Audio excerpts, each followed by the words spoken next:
AI எனப்படும் செயற்கை நுண்ணறிவு உலகில் OpenAIயின் ChatGPT மற்றும் கூகுளின் ஜெமினி இடையேயான போட்டிகள் நாளுக்கு நாள் அதிகரித்து வருகிறது. சில மாதங்களுக்கு முன்பு ChatGPT தனது பயனர்களை கவரும் வகையில் புகைப்படங்களை உடனடியாக கார்ட்டூனாக மாற்றும் ஜிப்லி இமேஜ் அம்சத்தை அறிமுகப்படுத்தியிருந்தது. ஆனால் தற்போது கூகுள் புதிய முயற்சியின் மூலம் களத்தில் மீண்டும் வலுவாக காலடி எடுத்து வைத்துள்ளது. அதுதான் நானோ பனானா AI ஸ்டுடியோ என்ற புதிய அம்சம். ஜெமினியின் அறிமுகமாகியிருக்கும் இந்த அம்சம் பயனாளர்களின் புகைப்படங்களில் உள்ள முகத்தை மாற்றாமல் அவற்றை ஸ்டைலான கலைப்படைப்புகளாக மாற்றுகிறது.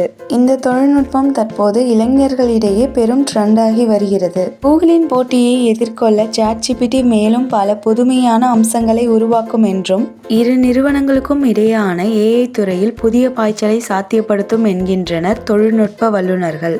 மேலும் இதுபோன்ற சிறு வீடியோக்களை பார்ப்பதற்கு NRI தமிழுக்கு சப்ஸ்கிரைப் செய்யுங்கள்.